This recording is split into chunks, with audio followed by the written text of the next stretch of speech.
क्या आने वाले समय में आपके मोबाइल में इंटरनेट मोबाइल टावर से नहीं बल्कि सीधे आसमान से आएगा? क्या एलॉन मस्क की स्टारलिंक को भारत में अब सबसे बड़ी चुनौती मिलने वाली है?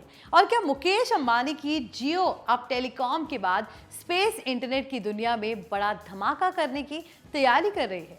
इन दिनों टेक इंडस्ट्री में एक खबर ने जबरदस्त हलचल मचा दी है। रिपोर्ट्स के अकॉर्डिंग रिलायंस जियो अगले कुछ सालों में लो अर्थ ऑर्बिट यानी LEO में 1600 से 1650 सैटेलाइट्स का विशाल नेटवर्क तैयार करने की योजना पर काम कर रही है। अगर ऐसा होता है तो ये सिर्फ जियो के लिए नहीं बल्कि पूरे भारतीय इंटरनेट सेक्टर के लिए गेम चेंजर साबित हो सकता है। Hi everyone, you are watching NBT tech on the go. I am your host Mohini Singh. तो चलिए वीडियो शुरू करते हैं। सबसे पहले समझते हैं कि आखिर पूरा मामला आखिर है क्या। रिपोर्ट के मुताबिक रिलायंस जियो अगले 2 से 3 सालों में लगभग 1600 से 1650 लो अर्थ ऑर्बिट सैटेलाइट्स लॉन्च करने की योजना बना रही है। ये सैटेलाइट्स करीब 650 किलोमीटर की ऊंचाई पर तैनात किए जा सकते हैं और इनका मकसद ब्रॉडबैंड इंटरनेट और direct to device services available कराना होगा। यानी फ्यूचर में इंटरनेट सिर्फ फाइबर या मोबाइल टावर्स तक सीमित नहीं रहेंगे बल्कि सीधे सैटेलाइट्स के जरिए भी अवेलेबल कराया जा सकेगा। अब सवाल आता है कि लियो सैटेलाइट आखिर होता क्या है। लियो यानी लो अर्थ ऑर्बिट सैटेलाइट्स धरती से अपेक्षाकृत कम ऊंचाई पर काम करते हैं। आमतौर पर ये 500 से 2000 किलोमीटर के बीच तैनात किए जाते हैं। क्योंकि ये पृथ्वी के काफी करीब होते हैं इसलिए इनमें डेटा ट्रांसमिशन की स्पीड ज्यादा और लेटेंसी कम होती है। यही वजह है कि स्टारलिंक, अमेजॉन, क्यूपर और OneWeb जैसी कंपनियां भी लियो टेक्नोलॉजी पर फोकस कर रही हैं। अगर जियो की योजना सफल होती है तो ये भारत का अब तक का सबसे बड़ा सैटेलाइट इंटरनेट प्रोजेक्ट बन सकता है। इंटरेस्टिंग बात यह है कि ये कदम ऐसे समय में सामने आया है जब भारत में सैटेलाइट इंटरनेट मार्केट तेजी से गर्म हो रहा है। एलॉन मस्क की स्टारलिंक भारत में एंट्री की तैयारी कर रही है। अमेजॉन का प्रोजेक्ट क्यूपर भी दुनिया भर में सैटेलाइट ब्रॉडबैंड सर्विस शुरू करने की दिशा में काम कर रहा है।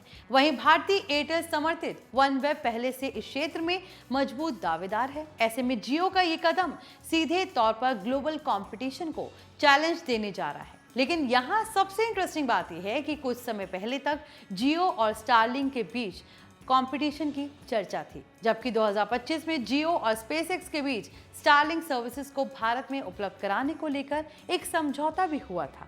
इस समझौते के तहत जियो अपने रिटेल स्टोर्स और ऑनलाइन प्लेटफॉर्म्स के जरिए स्टारलिंक सर्विसेज अवेलेबल कराने वाला था। यानी एक तरफ जियो स्टारलिंक के साथ पार्टनरशिप भी कर रही है और दूसरी तरफ अपनी खुद की सैटेलाइट कॉन्स्टलेशन पर भी काम कर रही है। यही वजह है कि इंडस्ट्री एक्सपर्ट्स इसे जियो की लॉन्ग टर्म स्ट्रैटेजी के रूप में देख रहे हैं। अब सवाल यह है कि जियो को इतने बड़े सैटेलाइट नेटवर्क की जरूरत क्यों पड़ रही है। दरअसल भारत में आज भी लाखों लोग ऐसे इलाके में रहते हैं जहां पर फाइबर, ब्रॉडबैंड या फिर हाई स्पीड मोबाइल नेटवर्क पहुंचाना आसान नहीं है। पहाड़ी इलाके, जंगल, रेगिस्तान, दूरदराज गांव और समुद्री क्षेत्र आज भी कनेक्टिविटी चैलेंजेस का सामना कर रहे हैं। ऐसे इलाके में सैटेलाइट इंटरनेट सबसे प्रभावी समाधान माना जा सकता है। अगर जियो का सैटेलाइट नेटवर्क तैयार हो जाता है तो देश के उन हिस्सों तक भी हाई स्पीड इंटरनेट पहुंचाया जा सकेगा जहां आज मोबाइल टावर्स लगाना आर्थिक रूप से संभव नहीं है। रिपोर्ट्स के अकॉर्डिंग जियो से ब्रॉडबैंड सर्विस तक सीमित नहीं रहना चाहती। Company direct to device technology पर भी नजर रख रही है। इसका मतलब ये हो सकता है कि फ्यूचर में स्मार्टफोन्स सीधे सैटेलाइट से कनेक्ट हो सकेंगे, यानी किसी रिमोट एरिया में टावर ना होने पर भी कम्युनिकेशन पॉसिबल हो सकता है। ये टेक्नोलॉजी आने वाले सालों में मोबाइल इंडस्ट्री को पूरी तरह बदल सकती है। अब बात करते हैं स्टारलिंक की। आज स्टारलिंक दुनिया का सबसे बड़ा सैटेलाइट इंटरनेट नेटवर्क माना जाता है। उसके पास हजारों सैटेलाइट्स पहले से मौजूद हैं और वो लगातार नए सैटेलाइट्स लॉन्च कर रहा है। रिपोर्ट्स के अकॉर्डिंग स्टारलिंक के पास 6000 से ज्यादा ऑपरेशनल सैटेलाइट्स हैं और आने वाले समय में ये संख्या और भी ज्यादा बढ़ सकती है। लेकिन भारत एक अलग मार्केट है जहां पर इंटरनेट यूजर्स की संख्या दुनिया में सबसे ज्यादा है। मोबाइल डेटा दुनिया में सबसे ज्यादा सस्ता है और जियो पहले ही करोड़ों ग्राहकों के साथ देश की सबसे बड़ी टेलीकॉम कंपनी है। ऐसे में अगर जियो अपना खुद का सैटेलाइट नेटवर्क तैयार कर लेती है तो उसे डिस्ट्रीब्यूशन और कस्टमर बेस के मामले में बड़ा फायदा मिल सकता है। तो आई होप ये वीडियो आपके लिए इन्फॉर्मेटिव रहा हो। अगर वीडियो अच्छा लगा हो तो इसे लाइक करें, ज्यादा से ज्यादा शेयर करें। साथ ही ऐसे ही और अपडेट्स के लिए हमारे channel NBT tech on the go को सब्सक्राइब कर लें।